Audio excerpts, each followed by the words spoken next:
In the days following the police murder of George Floyd, the citizens of St. Paul and Minneapolis reacted with anger, frustration, and protest. In order to get their cities under control, the elected and appointed officials of St. Paul, Minneapolis, and the state of Minnesota responded with fear-mongering, hyperbole, and misinformation in order to get the citizens to fear the outsider and accept the National Guard and virtual martial law. At your command, just spread fear with police at your right hand. If unemployment and inflation kill enjoyment in your nation and destroy your reputation as a leader with control, don't allow it to annoy ya. They will cower back before ya if ya sow some paranoia in the center of their souls. Encourage fear of foreign places, foreign language, dress, and faces. Show 'em how to run and where to hide. Encourage fear of reds and blacks, fear of night and sneak attacks. They'll come running for protection to your side. Encourage fear, it's the end of all dissension. Conjure fear of foreign intervention. Foment fear with a touch of racial tension.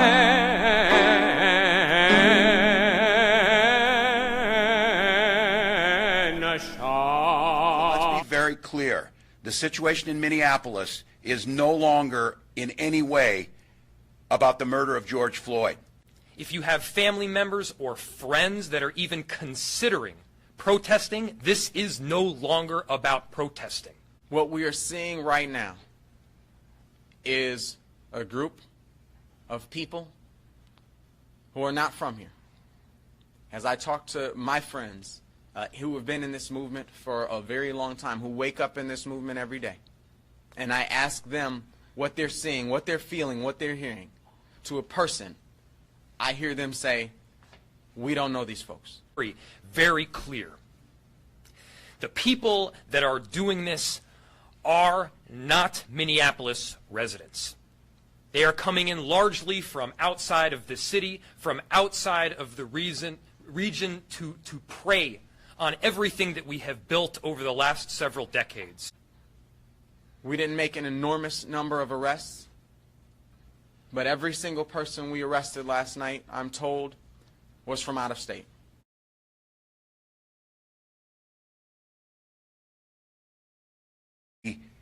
Domestic terrorism, whether it be ideological extremist to fan the group, or whether it be international destabilization of how our country works, those elements are present in all of this.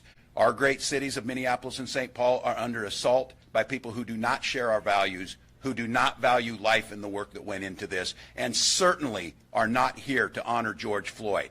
They are receiving information together.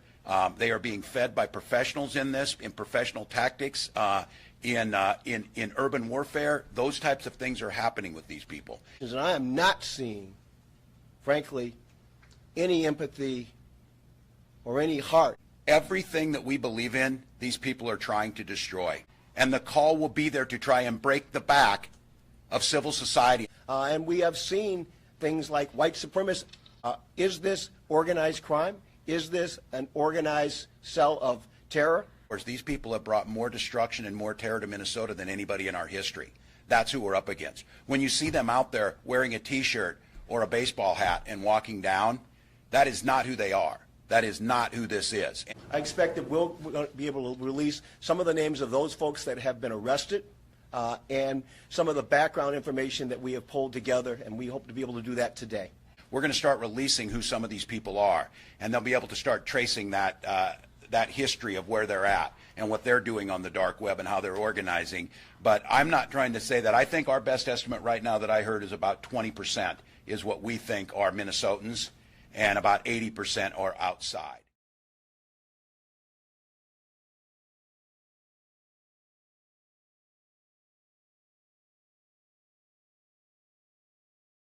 the data we had from yesterday, there was about 20% of the folks arrested came from outside of the state of Minnesota.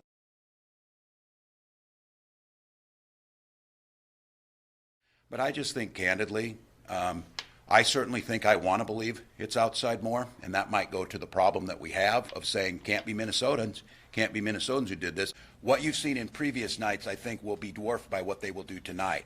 It will be a dangerous situation on the streets tonight. I'm authorizing and talking to General Jensen to fully mobilize the Minnesota National Guard, an action that has never been taken in the 164-year history of the Minnesota National Guard.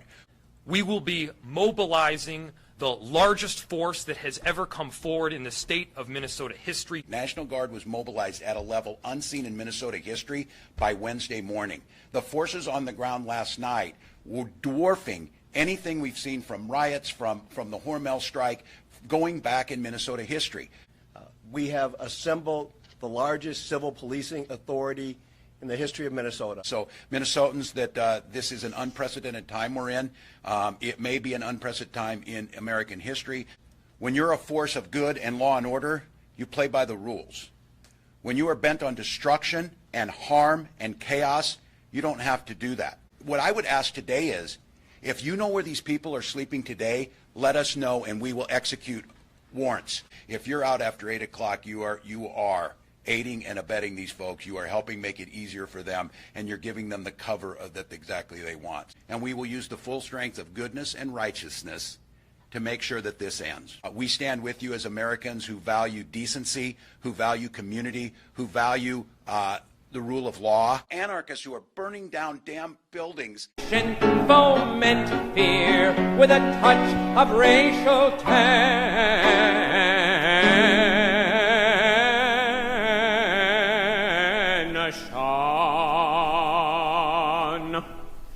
They